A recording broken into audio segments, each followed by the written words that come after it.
Bonjour Marie. Bonjour Élise. Bienvenue sur le 4e épisode du podcast des Initiés.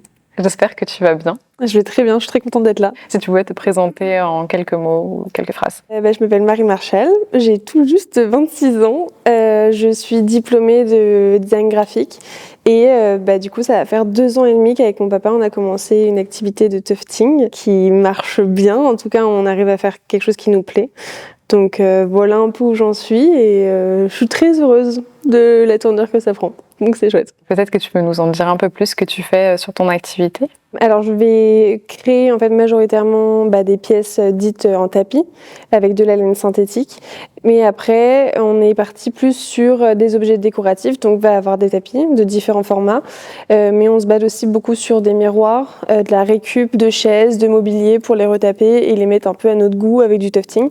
Donc voilà, il y a pas mal de choses. On fait des cadres aussi qu'on peut associer à des photos miroirs sur un mur. C'est un peu libre, j'aime dire libre interprétation de par les illustrations, mais aussi libre accessibilité par rapport à là où on a envie de les mettre, ce dont on a envie de créer, quoi. Est-ce qu'il y a une signification du nom que tu as voulu donner? Alors ce n'est pas parce que j'ai commencé à 22 ans, pas du tout, tout le monde me dit ça, non. C'est une idée en fait qui m'est venue parce que initialement c'est mon nom en tant que graphiste et le 22 vient de un peu une obsession, j'ai envie de dire, mais j'ai tout le temps beaucoup vu de chiffres 22 dans ma vie. Donc c'est devenu un peu mon chiffre de bonheur, je l'ai associé à ça. Et Activities, ça vient un peu de l'idée de pluridisciplinité en fait que j'aimerais adopter. Donc le 22 activités, voilà. C'est à peu près ça. Ok, d'accord. Et donc du coup, cette activité que tu fais aujourd'hui, vous la faites à plusieurs, il me semble? Exactement. Je la fais du coup avec mon papa qui est en Bourgogne. Et notre atelier en fait est là-bas. On a construit notre atelier un peu au fur et à mesure parce que au début c'était vraiment un débarras de garage et en fait on en a créé un espace cocooning où on a monté des murs aussi pour que ce soit un peu chauffé l'hiver. Et c'est une activité qu'on fait à deux. Il y a un équilibre qui s'est installé, c'est quand même une relation père-fille, donc c'est différent que les relations du travail collègue qu'on a l'habitude d'avoir. Donc c'est aussi un challenge pour nous, mais c'est quelque chose qui est chouette, puis ça entretient aussi une relation père-fille qui est hyper importante à mes yeux. Est-ce que tu veux nous en parler un peu plus de cette relation? Comment vous procédez en travaillant sur les tapis? On fait, j'avais envie de dire, un peu tous les deux la même chose, mais pas forcément au même moment. On va créer tous les deux des illustrations. Moi, j'ai une méthode de travail qui est totalement différente, c'est que je travaille en amont. Je fais mes illustrations directement sur ma tablette, iPad, etc. Et mon père est plus directement sur la toile, donc il va dessiner directement un peu à main levée sans avoir forcément d'idée de ce qu'il va créer. Et après, tous les deux, on va faire toute la maintenance un peu de l'atelier, donc les pelotes, vraiment la machine avec le tufting gun, la tonte, après tout l'encollage, etc. à l'arrière, parce que une fois que c'est fini sur la toile, il y a quand même beaucoup de parties après, dont la tonte, qui est une partie hyper importante pour nous, vraiment de la mise en relief entre les formes et les couleurs. Je gère les réseaux sociaux, que ce soit Instagram, TikTok, et on a lancé le site du coup là récemment, et du coup forcément je m'y suis accolée parce que c'est un peu plus mon domaine, on va dire, de prédilection que mon papa. Comment vous faites en termes de création et de style? Au début c'était assez éclectique. J'avais un peu une idée de là où je voulais aller. En commençant l'activité de tufting, je ne savais pas faire d'illustration forcément. Enfin, en tout cas, c'était pas mon domaine de prédilection dans le graphisme. Et c'est pour ça que je suis partie sur un style quand même assez loufoque que j'ai essayé de créer avec des espèces de petits humains, c'est pas vraiment des humains, des petits monstres. Enfin, on sait pas trop ce que c'est, mais j'aime bien justement.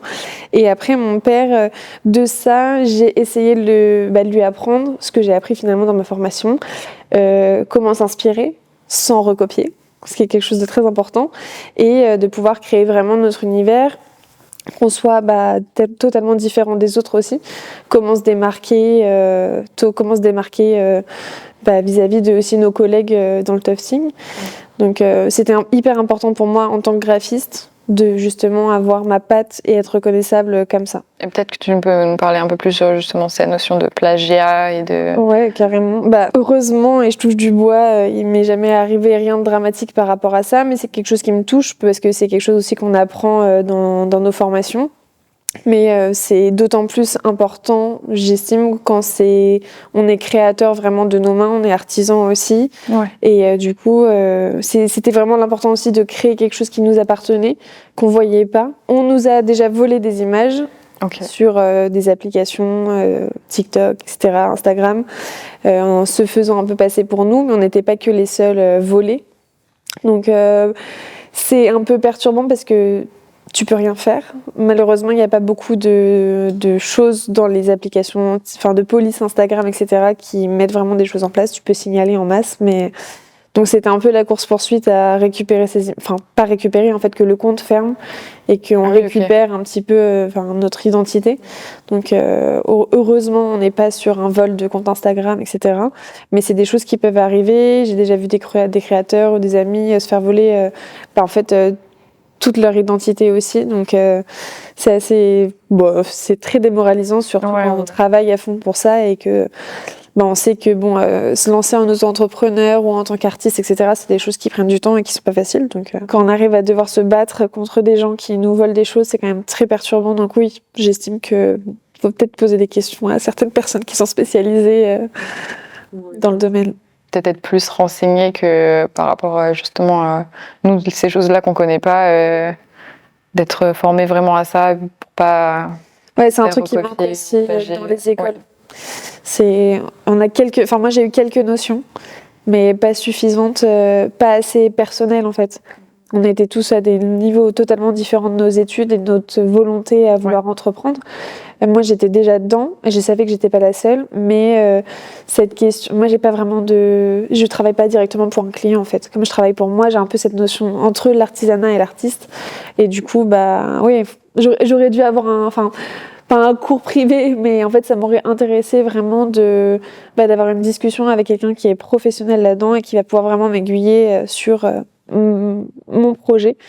Donc après, c'est des choses à creuser. Aujourd'hui, heureusement, il y a plein de choses qui sont proposées. Tu parlais aussi d'appliquer des certificats sur tes projets. Oui. Étonnamment, c'est une cliente qui m'en a parlé et c'est pas très vieux.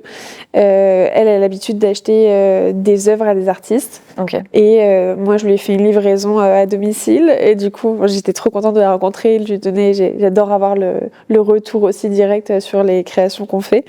Mais elle me dit... Alors, il y avait deux choses. C'était le nom des œuvres. Est-ce qu'il y a un nom que je n'avais pas? Parce que c'est libre interprétation, donc j'aurais peur de donner un nom qui induit trop rapidement le client sur quelque chose que j'ai vu et qu'il ne verra pas et verra autre chose. Et ce certificat d'authenticité, en fait, qui est hyper important, parce que ça authentifie, mais ça donne de la valeur aussi à la création, sachant que c'est des pièces uniques en plus, donc il y a vraiment ce papier qui prouve que ça a été fait par nos petites mains aussi. Donc c'est de là que m'est venue l'idée d'en créer. J'ai pas essayé de faire quelque chose de trop compliqué, mais j'ai eu la chance de m'être acheté une pince à gaufrer avec le logo. Donc en fait, c'est plein de petits éléments comme ça qui, en créant sa marque, je trouve valorisent en fait vraiment tout le travail. Ouais, c'est ça. Mais il y a aussi peut-être ce côté où quand tu dis que t'as ce certificat-là, genre c'est aussi une manière de pas forcément pas plagier, mais ça te dissuade un petit peu de te dire que parce que j'en entends plein des gens sur des marchés de créateurs et qui disent oui mais ça je le ferai chez moi. Enfin, je suis capable de le faire chez moi, ou si je m'achète on a commencé à faire des ateliers par exemple avec mon père en Bourgogne pour proposer à des gens de s'initier au tufting, et il y avait un peu cette question-là, est-ce que les gens vont acheter le matériel après et se lancer? Que mon père avait, c'était une question qu'il avait en tête, et j'étais là, quoi qu'il arrive, ça changera rien en fait que nous on fait notre travail et avec la manière dont on a envie, et les gens s'ils ont envie de se lancer, très bien, mais on fera jamais les choses identiques. Donc il y a quand même cette notion là qui, moi ça me dérange pas d'encourager même des gens qui ont envie de se lancer dans le même domaine que nous. J'ai des collègues de tufting que j'aime bien appeler comme ça, mais on s'encourage entre nous, mais parce qu'on fait pas la même chose. Et justement, dans l'entrepreneuriat et dans l'artisanat ou l'artiste, il y a besoin d'entraide quand même. C'est pas forcément un milieu très évident. Et parfois, avec certaines personnes, on peut sentir qu'il y a cette appréhension de on fait la même chose, donc on va pas se suivre sur les réseaux sociaux, on va pas s'encourager, on va pas se donner de la force, ce que j'aime pas du tout. C'est pas du tout ma vision des choses, du moins. J'avoue que la question de plagier par rapport à l'authenticité avec le certificat, je sais pas si ça déjoue totalement ça, parce que du coup, c'est les clients qui ont un certificat d'authenticité. Donc je suis pas sûre que les gens qui veulent voler s'empêcheront de le faire. Peut-être pas, mais si effectivement à la fin, toi tu dis que tu as le certificat d'authenticité, que c'est signé par ta main, qu'il y a vraiment des choses qui font que c'est unique, et si les personnes volent et essayent de vendre les mêmes projets que toi, même si c'est recopié, qu'il n'y aura pas ce truc-là, quoi. On a un peu deux manières de travailler dans le tufting, je dirais. Il y a des personnes qui reprennent des illustrations, des logos, etc. C'est ce qui se vend sûrement le mieux d'ailleurs. Et après, on a plus les personnes comme nous, on illustre vraiment nos créations. Donc, il y a vraiment un processus. C'est un vrai travail en amont d'organisation aussi pour les placer sur la toile, pour économiser au maximum aussi le matériel qu'on utilise qui nous coûte extrêmement cher. Donc voilà, c'est un équilibre qu'il faut avoir permanent et donc c'est pour ça que moi j'ai tendance à illustrer en amont les pièces. Mais souvent de par géographiquement où on est placé avec mon père. Ouais. Mon père a plus tendance aujourd'hui à faire de tufting et moi à faire de l'illustration par exemple que l'inverse. J'avoue peut-être on ne voit pas très bien, mais en termes de dépenses, parce qu'il y a la matière première, mais il y a aussi la machine pour faire le tufting. Exactement. Ouais. Comment ça se gère ça aussi en interne? On va dire que la première machine de tufting, tu peux vite, comme tu l'utilises quand même régulièrement, ça s'éponge assez vite au niveau de la dépense. Le pire, j'ai envie de dire, c'est la toile sur laquelle on travaille, la laine. Ok. Et pourtant, on travaille sur la laine synthétique parce que ça nous permet aussi d'avoir plus de couleurs. Au niveau de l'allergie, c'est quand même ce qu'on préfère faire. C'est moins cher aussi, ce qui nous permet de faire des œuvres plus abordables.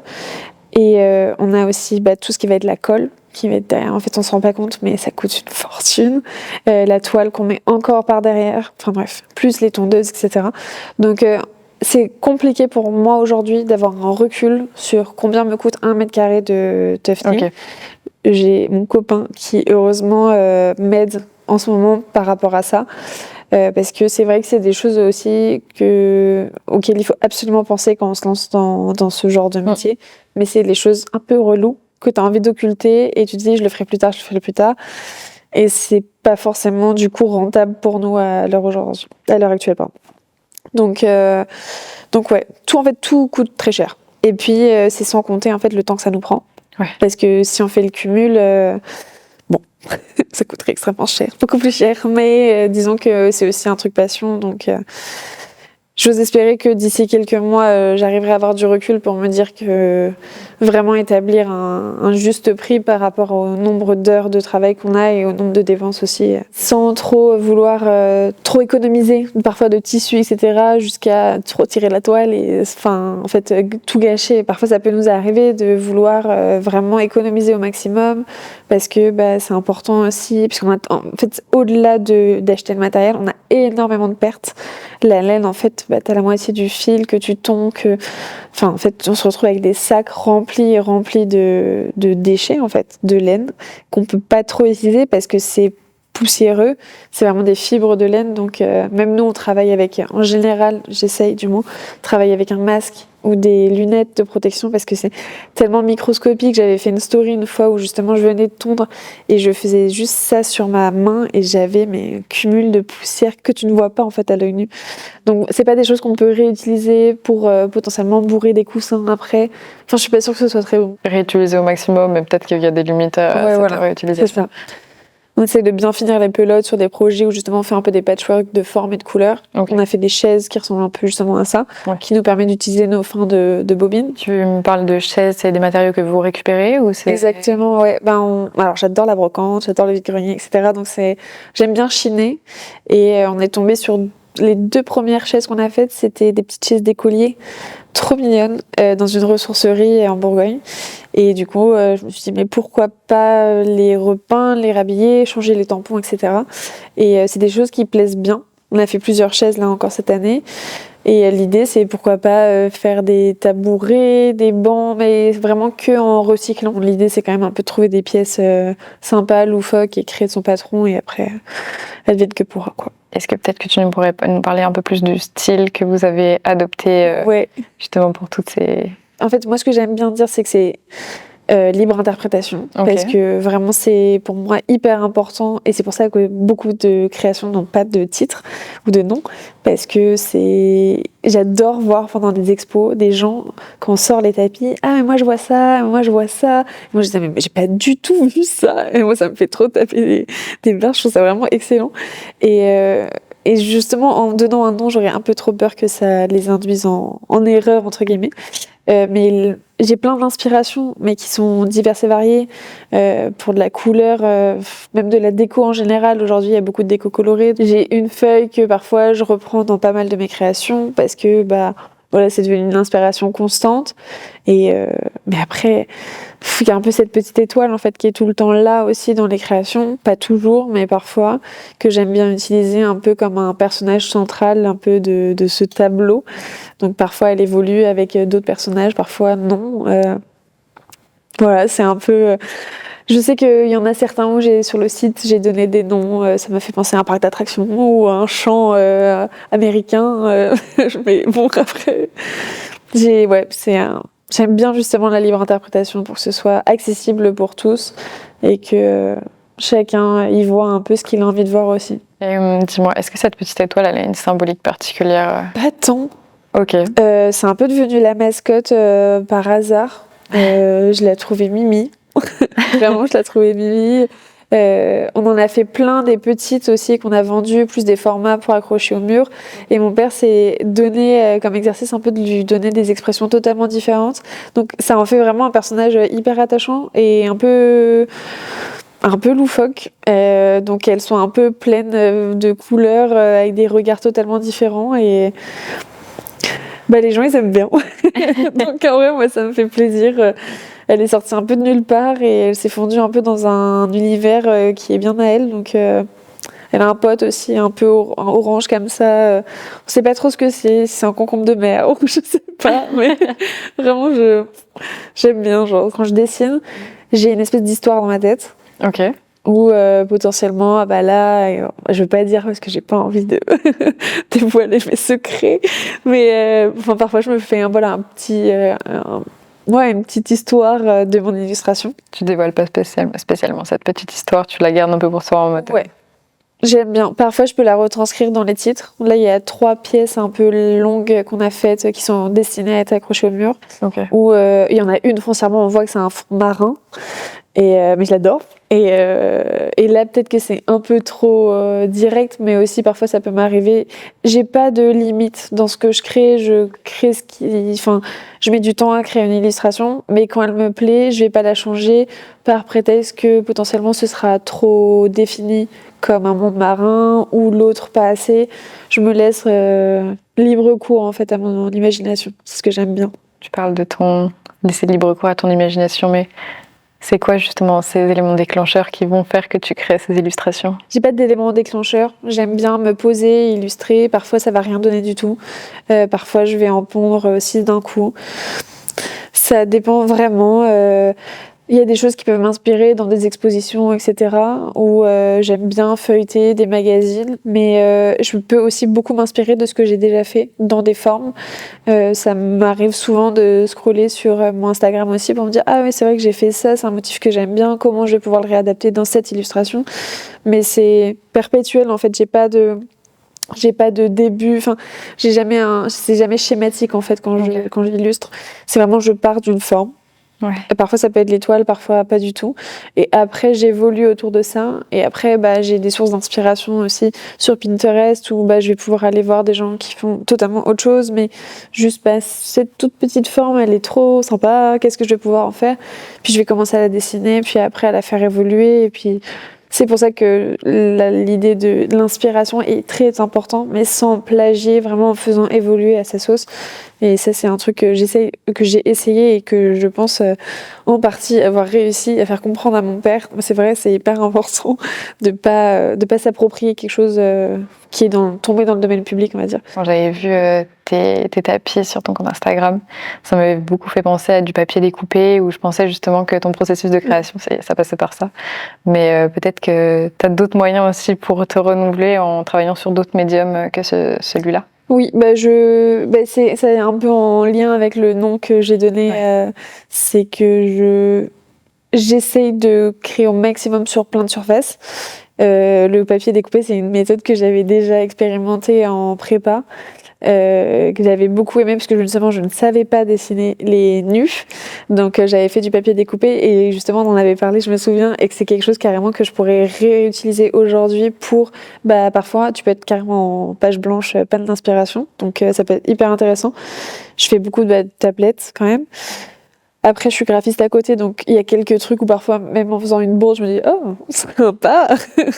Il y a ça. Après, j'adore la linogravure, l'aquarelle. Je vais pas tracer forcément de traits avant mon aquarelle et je vais plus laisser le pinceau me guider. Et du coup, c'est un peu comme la tarte tatin, quoi. Au début, tu sais pas vraiment ce que tu fais.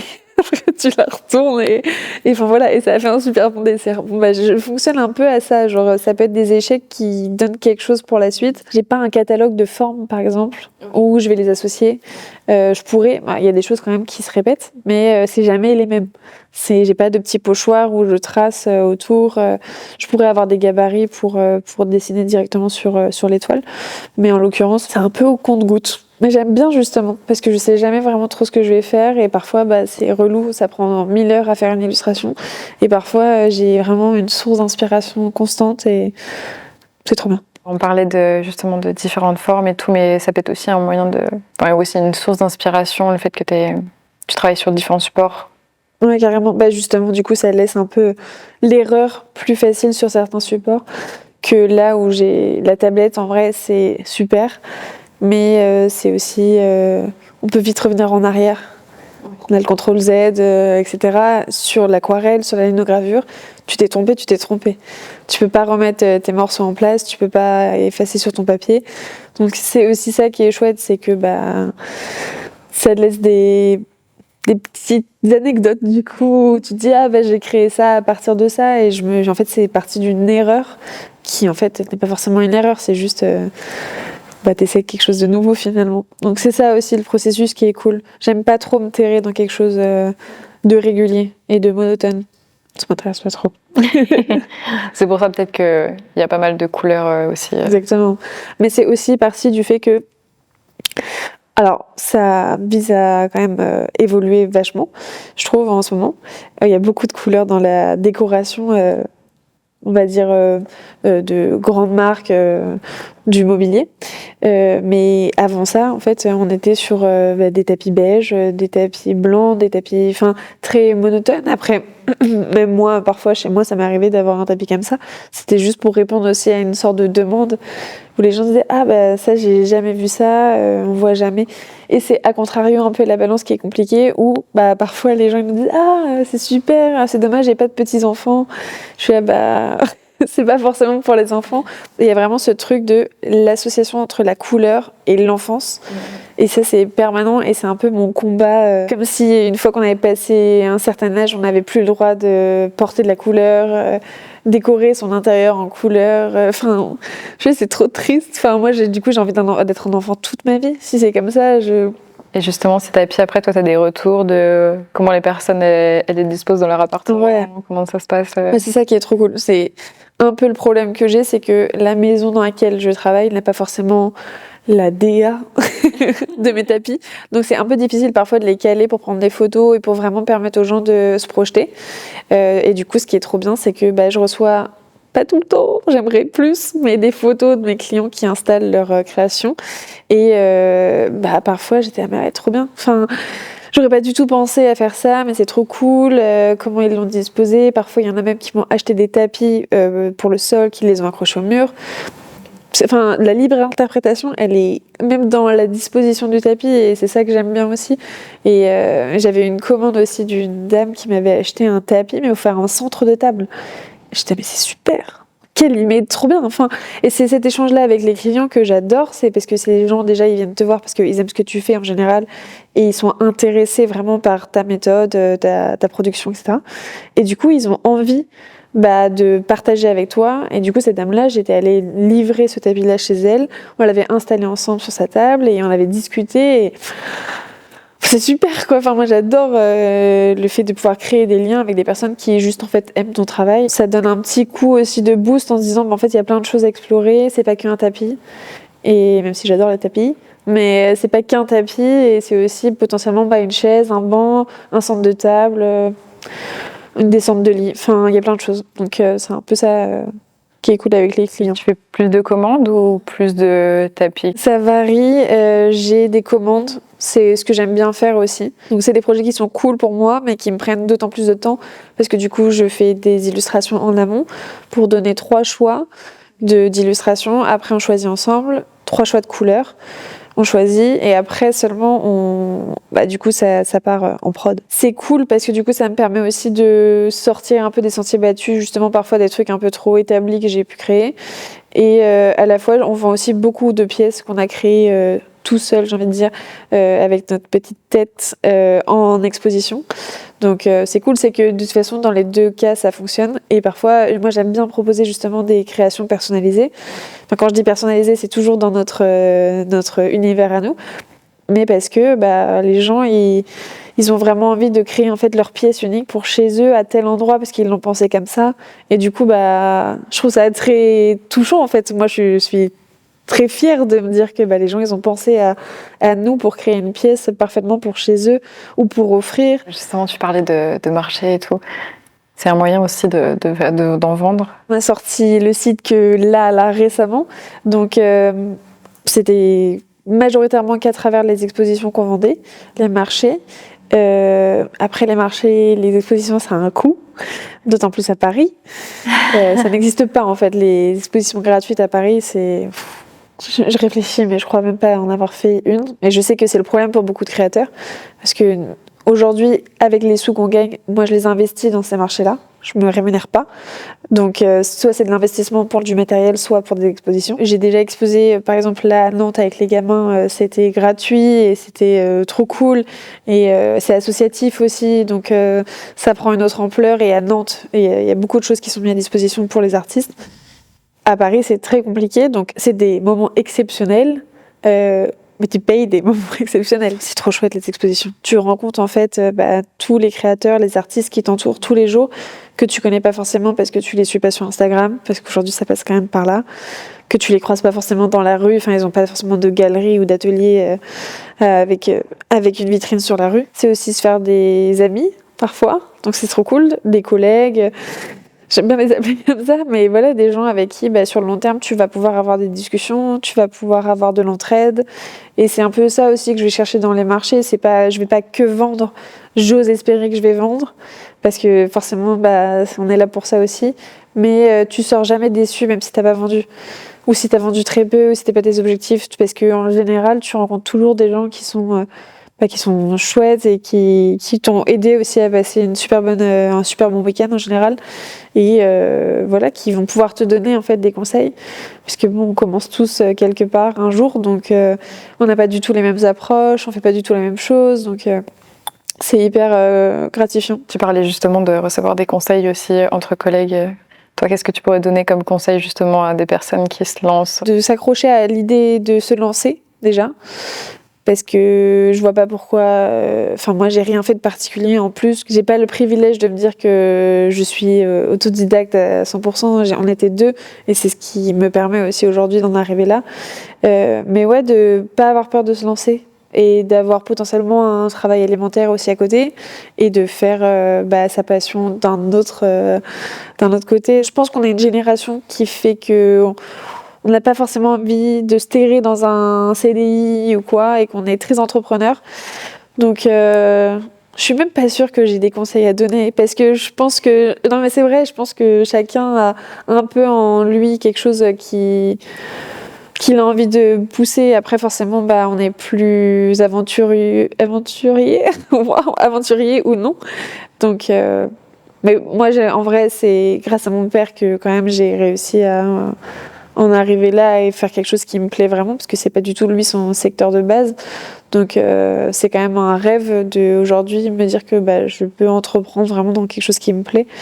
Donc ouais, de se lancer et de pas avoir peur de se lancer aussi tout seul. Ou même à deux, ou j'avais reçu des messages de gens sur Instagram, oui, voilà, je m'appelle machin, je vais me lancer avec mon papa, qu'est-ce que tu me conseilles de faire? J'étais là, accroche-toi. Non, mais après, franchement, faut pas l'oublier aussi, travailler avec quiconque, ça peut être aussi compliqué, mais travailler avec des membres de sa famille ou de sa vie quotidienne qu'on aime en plus, c'est aussi une autre paire de manches. Mais c'est très intéressant en vrai. Socialement, c'est très intéressant. C'est un peu une étude sociologique. Mais je sais pas, de se lancer. Après, c'est facile à dire. J'ai l'impression de radoter un peu ce qu'on pourrait entendre d'habitude. Il faut se lancer, il faut pas avoir peur. Mais je pense, par rapport au plagiat, etc., peut-être de s'entourer, de pas avoir peur de s'entourer de professionnels, de poser les bonnes questions si on est déjà dans une école qui nous permet d'avoir cette formation-là, de vraiment poser les questions par rapport à ce qu'on veut faire, limite à rester un peu plus longtemps après le cours pour pouvoir discuter avec la personne qui est là pour nous encadrer. Et aussi, si on est dans le même processus que dans son école, par exemple moi j'étais en école de design graphique, de design, et garder contact aussi avec des profs qui nous aident en vrai. Parfois on s'entend pas bien avec nos profs, mais parfois on a la chance de bien s'entendre avec eux, garder contact et ils sont passés aussi par là, pas forcément dans le même milieu, mais en freelance, etc. Donc parfois ça peut être un petit coup de main qui fait plaisir et qui permet de nous orienter. Et si ça marche et qu'on arrive à construire quelque chose, s'entraider avec les autres créateurs, apprendre des autres pour qu'ils apprennent de nous, donnant. Quelles sont tes références artistiques? J'en parlais, du coup, il y a Matisse quand même, qui est une référence particulière que j'adore, de par les couleurs aussi qu'il utilise, mais aussi les formes en fait géométriques, un peu empiècement.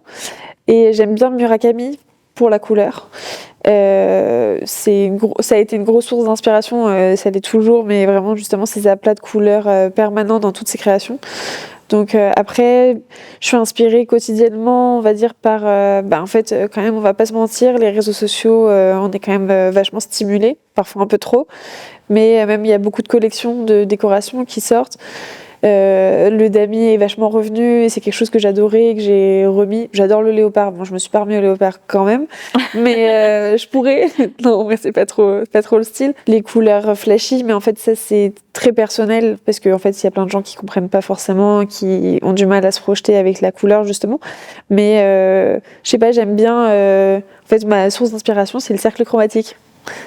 Tu vois, genre vraiment le cercle chromatique, il est tout le temps à côté de moi. Et je regarde toujours les associations et c'est un des trucs... vraiment, je peux pas dire que c'est une référence, mais c'est quand même un outil référentiel qui est hyper important. J'ai des copains qui m'ont offert un livre là sur les années 80 en me disant je pense que ça pourra t'inspirer pour... c'est un ligne justement sur le design et le graphisme des années 80. Et c'est vrai que c'est potentiellement là-dedans que je vais trouver des références de choses... Même de motifs, tu vas en parler de découpage, peut-être que je vais voir une forme, que je vais la découper et l'associer à autre chose, etc.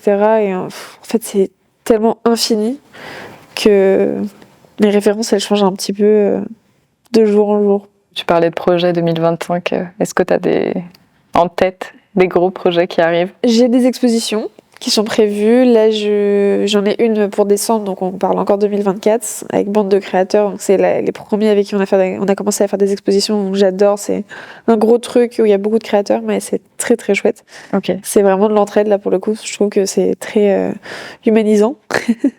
J'en ai d'autres pour l'année prochaine, mais il y a des choses, des expositions qu'il faut que je planifie un petit peu.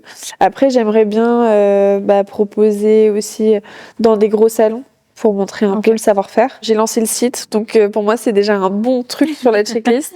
J'ai pris un bon weekly planner pour 2025 pour être super organisée. Ouais. Et après, j'espère des cours de tufting. Proposer un peu plus de cours de tufting. Je sais que c'est un peu perdu en Bourgogne, mais Il y a justement, je pense que c'est une porte ouverte à toutes ces personnes aussi qui vivent dans le coin, qui n'ont pas l'accessibilité aux ateliers comme on l'a à Paris ou dans les autres grosses villes. Donc voilà, proposer des ateliers pour qu'ils créent leur propre petite création tufté. Du coup, la passion du tufting, ça te vient d'où? J'avais envie de faire une activité, d'autant plus que mon père aussi avait du temps. Donc je me suis dit pourquoi pas faire un truc tous les deux. Et donc je pensais soit à la céramique, que c'est une méthode que j'adore. Je me suis testée un peu autour à la peinture sur céramique et c'est quelque chose de génial. Mais je trouvais pas forcément ce truc où j'allais pouvoir créer vraiment une illustration. J'arrivais pas forcément à me projeter. Et du coup, on a parlé du tufting ensemble et on s'est eu au téléphone longtemps. Et au bout d'une semaine, je pense, voilà, peut-être un peu plus, on a acheté tout le matériel. Donc ça allait très vite en fait et on s'est lancé et je me souviens la première fois où j'ai tenu le tufting gun, j'étais là genre en mode mais c'est quoi cette machine de guerre, je vais mourir. Vraiment le truc qui te secoue dans tous les sens. Ça permet de pouvoir faire plein de choses, la preuve c'est qu'on fait aussi bien des tapis que des chaises, des miroirs, etc. Donc il y avait vraiment une liberté qui me plaisait bien. Est-ce que du coup cette activité ça t'a permis de te rapprocher encore plus de ton papa? Alors oui et non, il y a un peu cette notion de collègue en fait qui s'est implantée.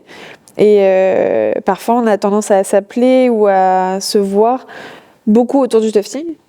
Et là, récemment, on s'est vu pour mon anniversaire où il était à Paris, ce qui est une chose qui n'arrive que très rarement.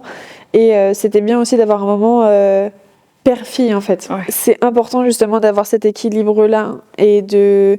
Ok, on travaille ensemble, mais ok, viens, on va se faire une bouffe, viens, on va se balader, viens, je te raconte ma vie. Comme en plus, moi, je viens sur mes week-ends souvent, Ouais. bah, mes week-ends ne sont pas forcément des week-ends, mais j'aime bien aussi être avec ma mère, qui est aussi quand même présente dans notre vie, passer des moments avec eux, de pouvoir faire à manger, j'adore faire à manger. On a un chien, on a 2 chats, de passer des moments en famille finalement. Et même parfois quand on a du monde, de savoir se stopper et de se dire ce week-end on va pas à l'atelier parce qu'il est vraiment à côté. Et on reste à la maison et on s'enfuit pas à l'atelier parce qu'on a pensé à un truc, etc. Et vraiment avoir... là c'est un moment de vie privée. Et pas de vie publique quand on est à l'atelier, mais voilà, on n'est pas dans la vie professionnelle. On est vraiment, en fait, c'est compliqué, d'autant plus, j'imagine, pour mon père qui vit sur le lieu de l'atelier. Donc lui, en fait, c'est lié il y passe peut-être une fois par jour au moins. Et moi, j'arrive à avoir ce distinguo parce que j'habite à Paris pour l'instant et que ma semaine, elle n'est pas forcément rythmée par un passage à l'atelier. Combien de temps est-ce que ça te prend de faire une œuvre? On calcule très peu à l'œuvre. On calcule souvent au pan de toile qu'on accroche. Ok. Parce que une création, elle va être associée à d'autres créations sur la toile. Okay. Donc on va d'abord tufter, d'abord illustrer. Donc il y a des illustrations en amont. On s'est dit en gros un grand tapis, les grands formats qu'on fait au maximum. On est sur une dizaine de jours vraiment remplis avec l'illustration, la confection au tufting, la tonte, l'encollage, etc. C'est très rare d'avoir une seule pièce faite d'un seul coup. Donc c'est un peu difficile à comptabiliser au niveau du temps. Donc on fait un peu au pan de toile. Et ça, encore une fois, ça dépend du nombre de pièces qu'il y a dessus. Il faudrait qu'en fait je me chronomètre. Parce que même parfois, je suis en train de bosser et je vois l'heure, je fais à quoi déjà? Non, mais c'est vrai, mon père, c'est pareil. Je sais que parfois, il m'envoie des messages, je lui dis, mais t'es pas couché? Non, il est à fond là. Je dis, c'est pas possible. Lâchez-le. Je te remercie, Marie. Merci à toi. C'est trop cool. Pour cet épisode numéro 4. Je te remercie d'être venue. J'espère que les questions, ça a été. Ouais, très bien. J'ai adoré. Dis-moi, par contre, où on peut te retrouver sur les réseaux sociaux? Sur Instagram et TikTok à 22activities.tufting. Ok. Et sur notre site internet 22 Activities, ça y est, il est sorti, le bébé, sur des expositions, bande de créateurs, le 7-8 décembre. Ok. Et pour l'instant, c'est la seule date que je peux donner officielle, et après, on verra pour la suite. Le 4e épisode du podcast est terminé. Je vous invite à aller suivre les initiés sur les réseaux sociaux et bien sûr à aller suivre Marie sur ses différents réseaux. Et je vous remercie d'avoir visionné cet épisode et à bientôt.